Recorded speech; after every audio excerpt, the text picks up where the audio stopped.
Deuteronomy. Martina walked into grade 7 English class. Elijah's cheeks flushed against his will. Look forward. Don't look at her. Don't look at her. Why am I looking at her? She came and sat right next to him. Elijah noticed that her hair was down today. She usually has it up in a ponytail. He also noticed that she was wearing acid-washed jeans and her blue sweater. Whenever she wore her blue sweater, he would always notice how her deep hazel eyes would pop. Elijah was caught off guard by his thoughts and the attention to detail that he had displayed with regards to Martina. Oh Lord, I hope she doesn't notice me. Please, Mama, help me. Hey, hey. Elijah responded with a pronounced squeak in his voice. After a long pause, Martina continued. You are different. You are not like the other boys. What is it? What do you mean?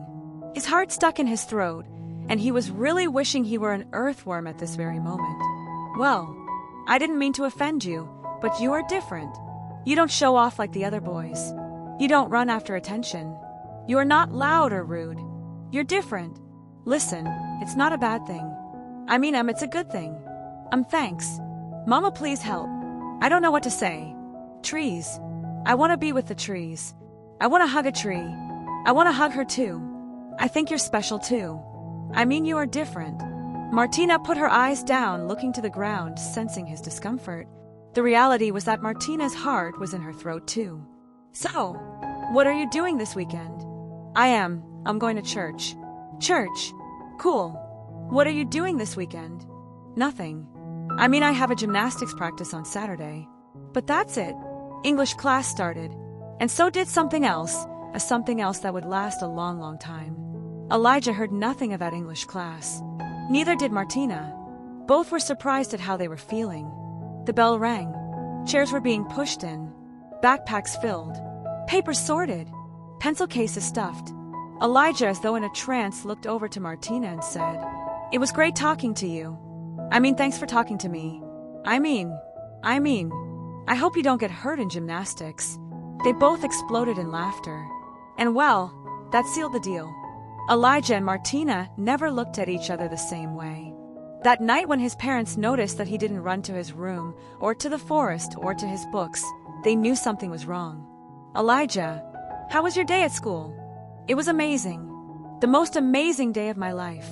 Martina actually spoke to me, and I didn't faint. She said that I was different in a good way. She sat next to me on purpose. It was absolutely amazing. I don't even know what to do. What am I going to wear tomorrow? That is what he said on the inside.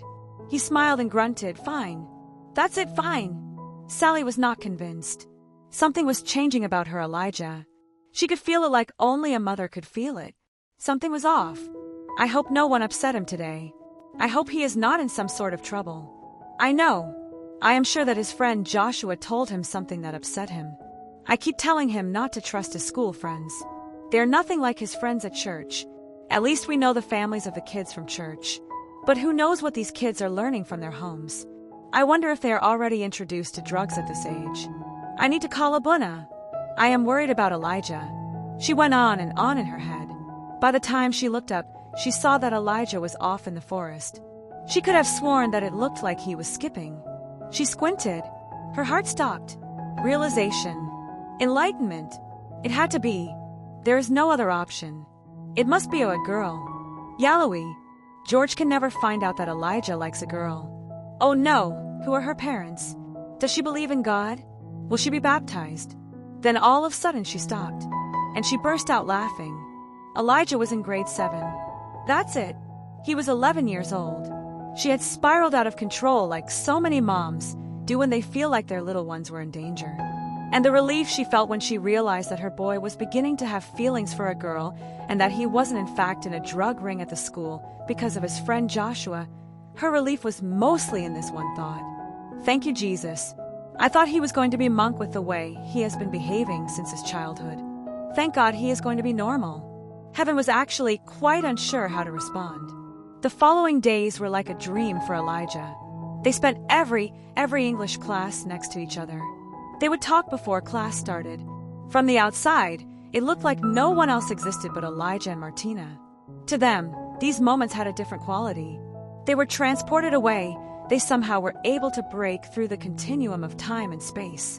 They asked each other tons of questions. Martina wanted to understand him. Elijah wanted to hug her. It was overwhelming for the both of them. She was fascinated by his unique way of seeing the world. He wanted to hug her. "What's your favorite food?" "Grape leaves stuffed with rice and ground beef." "How about you?" "You eat grape leaves?" I love cereal." "Me too." "What's your favorite movie?" "E.T. My dad took us to the theater. It was awesome." "Me too. I loved E.T. My parents don't usually let me watch any movies, but this one they were okay with." "What is your favorite hobby?" "Definitely listening to music." "Me too." "Me too." Such a simple statement, but it is pregnant with a terrible danger. For in the moment, there is within the human soul such a hunger for belonging that one can begin little by little to shed who they are in order to extend the feeling of fellowship. It's as though a new law is at work in the human soul, a second law, one that is ever so slightly away from one's true self. And so, young innocent Elijah found himself at this crossroad over and over these days. Every inauthentic "me too" was like a single leaf falling from his foliage. Trees seldom consider the first winds of early September to be of any threat to them, when that first leaf begins to fall. But as time goes by, and it always does, one can hardly recognize the tree by end of October. The wind of "me too," in all its varying strength and directions, was blowing on Elijah. He had no clue what hit him. Well, with so much agreeing, Elijah and Martina became bosom buddies, soul mates, best friends. They would sit at lunch and talk the whole time. Completely oblivious to all the social rules they were breaking, they shared everything. Two peas in a pod. Elijah's mind became so preoccupied with Martina that he began to forget the forest he carried with him in his heart. At church, he would light a candle in front of the icon of the Theotokos, bow his head and say, "Mama, pray for me." He definitely couldn't look at her in the eyes. If he did, he would see the eyes of a mother who knows her child is slowly losing himself.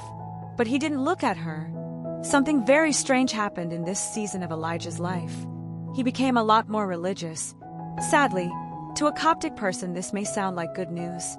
This was of course natural. As the secular life begins, so must the religious life enter, for they really are two trees with the same roots. He was now concerned about arriving to church before the absolution of the servants. He never ate olives after communion, and he always took his shoes off for communion, holy ground and all. He wanted to make sure that he was a good boy so that God would protect his friendship with Martina. Elijah stopped noticing Uncle Ansi at church. It's like he couldn't see him anymore.